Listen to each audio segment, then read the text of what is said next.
मैं उल्लास और आज की जो क्लास है काफ़ी ज़्यादा इंपॉर्टेंट होगी क्योंकि हम लोग इसमें डिस्कस करने वाले हैं एक्सपेक्टेड कट ऑफ को और ये अप टू टीयर 2 और फाइनल जो कट ऑफ हो सकता है आपका डॉक्यूमेंट वेरिफिकेशन के लिए दोनों ही कट ऑफ को हम लोग यहाँ पर डिस्कस करेंगे और साथ ही एनालिसिस भी करेंगे जो बेसिकली एसएससी सीजीएल 2019 के एक्सपीरियंस हैं उससे उसके डेटा को लेकर के यहाँ पर काफ़ी चीज़ें हम लोग यहाँ पर डिस्कस करने वाले हैं। तो इस वीडियो को आप कंप्लीटली वॉच करिएगा, पूरा वीडियो आप कंप्लीटली वॉच करना, राइट। तो चलिए शुरुआत करते हैं क्लास को, लेट्स स्टार्ट। सबसे पहले बात करते हैं दोस्तों टोटल स्टूडेंट्स की जो कि टीयर 3 के लिए अपीयर हुए थे या टीयर 3 के लिए जो बेसिकली क्वालिफाई हुए थे वो हुए थे 1,25,279 स्टूडेंट्स, ठीक है। यानी ये किस बेसिस पे थे, टीयर 1 के बेसिस पे। जो लोग टीयर 1 क्वालिफाई किए थे वो ही टीयर 2 एंड टीयर 3 दोनों ने दिए हैं एग्जाम। तो इस वजह से जो टोटल एस्पिरेंट्स हैं वो काफ़ी ज़्यादा हो गए थे, ठीक है, अप टू टीयर 3 तक के लिए। तो यहाँ पर आप कह सकते हो एक्चुअल में जबकि 1,25,000 के आसपास जो लोग हैं टीयर 3 में बेसिकली क्वालिफाई हुए थे टीयर 3 देने के लिए, लेकिन एक्चुअल में अपीयर्ड कितने हुए, अपीयर्ड हुए 85,655, यानी 85,000 अराउंड 70% अप्रॉक्स अगर आप कहो तो 70% के आसपास जो है यहाँ पर टोटल स्टूडेंट्स जो हैं वो ही केवल अपीयर हुए। तो यानी काफ़ी ज़्यादा स्टूडेंट जो है ऑलरेडी उन्होंने गैप कर दिया है और इसमें से डेटा अभी बहुत कम होगा क्योंकि जो ऐसे बहुत सारे एस्पिरेंट्स होंगे जो टीयर 2 क्वालिफाई नहीं कर पाए होंगे और उनकी जो टीयर 3 की कॉपी है वो चेक ही नहीं होगी, ठीक है। तो अभी भी ये डेटा काफ़ी ज़्यादा हद तक जो है डाउन होने वाला है, ये आप मान के चल लो, ठीक है। तो टोटल एस्पिरेंट्स जो थे बेसिकली टीयर 3 में अपीयर हुए वे टोटल 85,000 अप्रॉक्स थे, राइट। तो ये बात आप लोग समझ लिए अच्छी तरीके से। इसके बाद अगर हम लोग बात करें मेंस की, तो मेंस में जो क्वांट का था एवरेज स्कोर, क्योंकि यहाँ पर आपका 3 शिफ्ट में 3 एग्ज़ाम हुए थे बेसिकली 15, 16 और 18 को। तो जो 15, 16 का एग्ज़ाम था वो काफ़ी थोड़ा टफ माना जा रहा है, ठीक है, क्योंकि 15 और 16 को जो क्वांट का पेपर था वो काफ़ी टफ था, कैलकुलेटिव भी था और काफ़ी टफ था ऑन 18 के अकॉर्डिंग अगर देखा जाए तो 18 को काफ़ी ईजी आया था पेपर। तो जो एवरेज मार्क्स आ रहे हैं ओवरऑल अगर हम लोग बात करें, काफ़ी सारे एस्पिरेंट्स का डेटा हम लोगों ने लिया हुआ है अलग अलग चैनल से, तो उसके अनुसार जो एवरेज मार्क्स आ रहे हैं इसके वो कितने बन रहे हैं, 127.5 बन रहे हैं अप्रॉक्स में, ठीक है। यानी एवरेज मार्क्स जो लोग लेके आ रहे हैं 15 नवंबर का, ठीक है, 15 नवंबर को जो मार्क्स आ रहे हैं वो 127.5 आ रहे हैं 15 नवंबर को जिनके पेपर थे। इसी तरह 16 नवंबर की अगर बात करें तो इसमें जो एवरेज स्कोर बन रहा है वो कितना बन रहा है, अराउंड 132.65 बन रहा है, यानी 132.65 जो है ये एवरेज स्कोर बन रहा है जो जिन्होंने 16 को पेपर दिया था, 16 नवंबर को पेपर दिया था क्वांट का। इसी तरह 18 नवंबर की अगर बात करें तो 18 नवंबर के जो एस्पिरेंट्स थे उनका जो एवरेज स्कोर बन रहा है वो 175.33 बन रहा है, यानी कि काफ़ी हाई बन रहा है, ठीक है। तो यहाँ पर भी अगर आप सीधे यहाँ पर डिफरेंस देखोगे 15 नवंबर और 18 नवंबर में काफ़ी ज़्यादा डिफरेंस यहाँ पर क्रिएट हो गया है, ठीक है। अराउंड अप्रॉक्स में आप कहोगे तो 50 नंबर्स का 50 मार्क्स का डिफरेंस ऐसा ही क्रिएट हो गया है, ठीक है। तो ये काफ़ी ज़्यादा यहाँ पर जो है अभी नॉर्मलाइजेशन में काफ़ी ज़्यादा इफेक्ट पड़ेगा और काफ़ी मार्क्स बढ़ेंगे भी, और 18 नवंबर का जिनका पेपर था उनके मार्क्स घट भी सकते हैं, ठीक है। तो ये बेसिकली जो था क्वांट का एवरेज मार्क्स था जो हम लोगों ने देखा बेसिकली। इसी तरह अगर हम लोग बात करें इंग्लिश की, तो इंग्लिश जो थी, इंग्लिश का जो एवरेज स्कोर है वो बहुत नॉमिनल है एक तरह से और सभी के लिए सेम था तीनों शिफ्ट में। इंग्लिश जो थी बहुत ज़्यादा हार्ड नहीं आई थी, बस कुछ ईडियम्स वगैरह ही थे जो थोड़े से अलग पूछ लिए गए थे, थोड़े से हार्ड पूछ लिए गए थे, ठीक है। बाकी जो चीज़ें दी गई थी वो सभी नॉर्मल आई थी और जैसा एज यूजुअल आती है वैसी ही आई थी, बहुत ज़्यादा टफ कुछ नहीं आया था, ठीक है। तो 15 नवंबर में जो एवरेज स्कोर बन रहा है बच्चों का वो कितना बन रहा है, 165.2 बन रहा है, ठीक है। जितने भी एस्पिरेंट्स हैं उनका ओवरऑल जो एवरेज स्कोर बन रहा है वो 165 के अराउंड बन रहा है।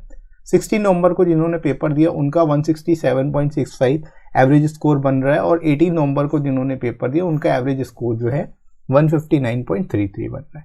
तो ये ओवरऑल जो है इंग्लिश का एवरेज स्कोर है और यहाँ पर आप देख के बता सकते हो ओवरऑल जो है इंग्लिश का जो तीनों ही दिनों में जो पेपर हुआ वो अराउंड सेम ही पेपर था, बहुत ज़्यादा डिफरेंस यहाँ पर नहीं क्रिएट हो रहा है, राइट। तो इस तरह से यहाँ पर आप मैथ्स और इंग्लिश का बेसिकली एवरेज मार्क्स आपको समझ में आ गए होंगे कि ओवरऑल एवरेज मार्किंग क्या हो रही है। अब बात कर लेते हैं हम लोग कट ऑफ की, और ये अप टू टीयर 2 के लिए होगा, ठीक है। अब यानी टीयर 1 प्लस टीयर 2 दोनों को मिला के आपका जो एक्सपेक्टेड कट ऑफ बन सकता है वो किस रेंज में बन सकता है, ठीक है। तो पहले आपका टीयर 1 और टीयर 2 का कट ऑफ होगा, उसके बाद आपका टीयर 1, टीयर 2 एंड टीयर 3 का कट ऑफ आएगा। तो मैं दोनों ही यहाँ पर आपको बताने वाला हूँ, ठीक है। तो आप यहाँ पर अपने अकॉर्डिंग देख सकते हो। आपकी कैटेगरी अगर UR है यानी जनरल कैटेगरी से आप बिलोंग करते हो, तो उस केस में अगर आपके मार्क्स जो है 450 से लेकर के 455 के बीच में आ रहे हैं, ठीक है, तो आप बेसिकली टीयर 2 क्वालिफाई कर जाओगे और टीयर 3 की कॉपी आपकी मार्क की जाएगी, ठीक है, जांची जाएगी, राइट। इसी तरह अगर हम लोग बात करें OBC की, तो OBC के केस में 422 से लेकर के 428 इस रेंज में अगर आपके मार्क्स आ रहे हैं, ठीक है, टीयर 1 प्लस टीयर 2 दोनों को मिला के, तो उस केस में काफ़ी ज़्यादा चांसेस हैं आपका टीयर 2 बेसिकली क्वालिफाई हो जाएगा और आपकी कॉपी जो है चेक की जाएगी। इसी तरह EWS के लिए 442 से लेकर के 446 तक की रेंज में अगर मार्क्स आ रहे हैं, तो बेसिकली आप टीयर 3 के लिए बेसिकली यहाँ पर आपकी कॉपी जांची जाएगी। SC की अगर बात करें तो 365 से लेकर के 372 के बीच में अगर आपके टीयर 1 प्लस टीयर 2 दोनों को मिला के अगर मार्क्स बन रहे हैं, तो उस केस में जो आपकी कट ऑफ हो इसी बीच में रहने वाली है टीयर 1 प्लस टीयर 2 की, राइट। ST कैटेगरी की अगर बात करें तो 340 से लेकर के 346 के बीच में अगर आपके मार्क्स आ रहे हैं, तो आपको बेसिकली यहाँ पर मिल जाएगी पोस्ट, राइट। तो यहाँ पर बेसिकली जो है आप टीयर 2 क्वालिफाई कर जाओगे और आपकी जो है टीयर 3 के लिए आप कॉपी जांची जाएगी। तो ये बेसिकली अप टू टीयर 2 तक का कट ऑफ था जो एक्सपेक्टेड है, और ये आपका इसी रेंज में रह सकता है। इसमें काफ़ी ज़्यादा चांसेस है कि इसी रेंज में रहेगा 100%, ठीक है। तो एक्साइज इंस्पेक्टर के लिए जो आपका कट ऑफ जा सकता है, यहाँ पर आप देख सकते हो जो UR कैटेगरी, जो जनरल कैटेगरी है, उसके लिए अगर यहाँ पर हम लोग बात करें तो इस बार जो है 585 से लेकर के 592 तक जो है इस रेंज में रहने के काफी ज्यादा चांसेस है, क्योंकि इस बार जो है मार्क्स काफी ज्यादा बढ़े हैं, लोगों के काफी ज्यादा इंक्रीज हुए हैं, और जो कुछ लोगों के डिक्रीज भी होंगे। ओवरऑल जो आपका जब रिजल्ट आएगा तो उसमें ही एक्चुअल में पता चलेगा, लेकिन अभी आप ये मान के चलो 2018 से थोड़ा सा हाई रहने वाला है, ठीक है, उससे उसके कंपैरिजन में काफी हाई रहेगा, राइट। तो UR का अगर हम लोग बात करें तो 585 से लेकर के 592 के बीच में आपकी कट ऑफ रह सकती है। OBC की अगर बात करें तो 565 से लेकर के 576 के रेंज में आपका एक्साइज इंस्पेक्टर का कट ऑफ जा सकता है, ठीक है। SC की अगर बात करें तो 525 से लेकर के 535 की रेंज में जो है आपका एक्सपेक्टेड कट ऑफ रहेगा, और ST की अगर बात करें तो यहाँ पर 485 से लेकर के 495 के बीच में आपका जो अगर मार्क्स आ रहे हैं तो आपको बेसिकली यहाँ पर ओवरऑल एक्साइज के लिए जो है आपका कट ऑफ क्लियर हो जाएगा, राइट। तो ये रेंज, इस रेंज के अंतर्गत अगर आपके मार्क्स हैं तो आप सिक्योर हो सकते हो, आपको बेसिकली यहाँ पर जो है पोस्ट, एक्साइज इंस्पेक्टर की पोस्ट मिलने के काफी ज्यादा चांसेस हैं।